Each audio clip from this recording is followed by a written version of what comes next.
Etch by FXpansion Review. So right off the top, this is not really a tutorial video, this is more of a short review video.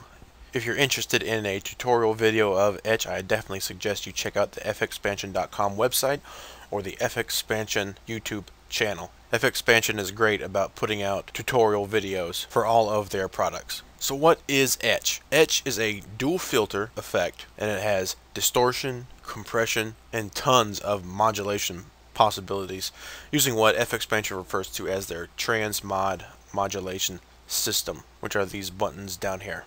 So Etch itself is not an instrument, it's a filter, but because of the automation and MIDI capabilities, you can almost play this filter like an instrument, creating changes in whatever audio signal is coming into Etch.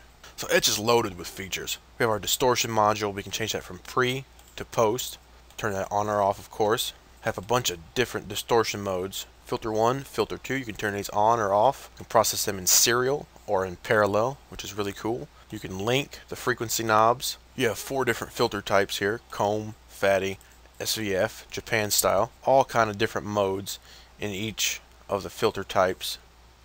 Increase the input gain to this filter, output gain, pan, as I showed the modes. You have your FM depth. Same for our second filter. We have a compressor which can be switched between soft knee or a hard knee. Very cool. One knob. Our output section where we choose our overall level and our mix amount or a wet dry sort of knob there. And bypass the plug-in from this output section or of course from our bypass button up top. Then we have things like envelope, LFO1, LFO2, envelope follower, S+H, sample and hold, and our XY controller here. So there's so many different options you can use to modulate in Etch. So just for instance, we'll take this LFO2. I'll choose the LFO2 button down here. I'll come up to this resonance knob on my filter 2 and I'll just drag in some modulation here.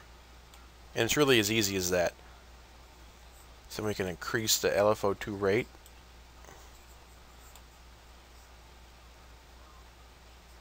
You can see that reflected up here in the modulation.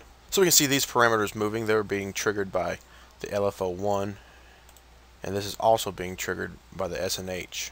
So you're not just limited to one parameter. Such as we have LFO2 modulating this. You could also choose LFO1 and have it modulated even further. So you have a crazy amount of modulation and automation possibilities. You can do the same to your sliders down here. I mean, it's just really cool. Now, as I said at the beginning, you can almost play this filter as an instrument. So we'll go here to Midi Learn, and I'll just set up this resonance knob to one of my faders here on my keyboard. There we go, now it's mapped out. Then I'll choose the frequency knob, and I'll map that one out. Very easy, done. And you see all these areas highlighted in green. All of this can be set up on your MIDI keyboard or controller. So many different possibilities. So I'll get out of Midi Learn mode here. So something else you could do with MIDI, we'll choose this velocity tab here, and I'll come up here to the resonance knob on my first filter, pull out some modulation amount, and the velocity reacts to MIDI notes. So I'll just play some MIDI notes here. We can see how that modulation is changing.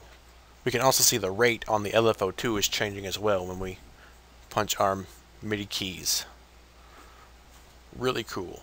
So you can see there are tons of different ways you can control Etch using Midi Learn, using your MIDI notes, and you can play those MIDI notes, or you could play or draw in MIDI notes in your DAW software, and when you play back, those MIDI notes will trigger the parameters in Etch. But we're still not done with all of the different options we have to automate and modulate Etch. So another option we have is of course automation, and look at all of these parameters we can automate right in our DAW. So I'll just choose, say, mix here, and I'll add that to my automation list. So let's automate our mix knob. It's really easy. So I'm in Pro Tools here. So to automate our mix knob, I'll click this little down arrow, change this from volume to mix, make sure I have my hand tool chosen, and we'll just automate this going from 100 down to 0. So when I click play, just watch this mix knob automate from 100% down to 0. Very cool. And there are just so many parameters that you can automate. So we'll come back to our automation list here and we'll choose something else. So we'll also automate, let's say, our SH rate. Add that to our list. Hit OK.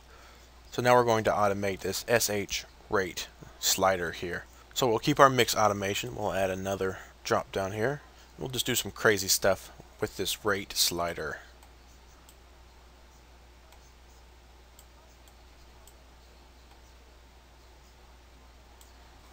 So now when I click play, you'll see this rate slider automate as well as the mix knob. So it's really just that easy. So now I'm going to open up Expand 2 and we'll hear a couple samples of what Etch can do to sound. And then we'll also hear a sample of drums and guitar. So here we have Expand 2, and right now Etch is bypassed.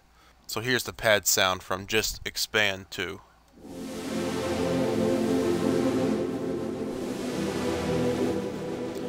Oh, it's a pretty cool sound already.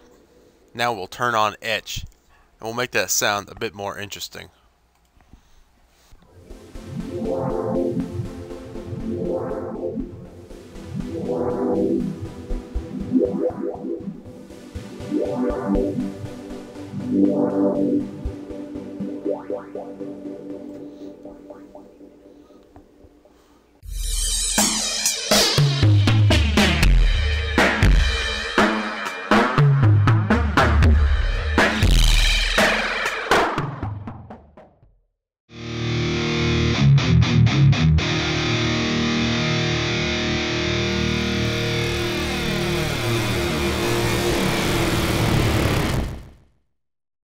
So by those few samples you can see how powerful Etch really is.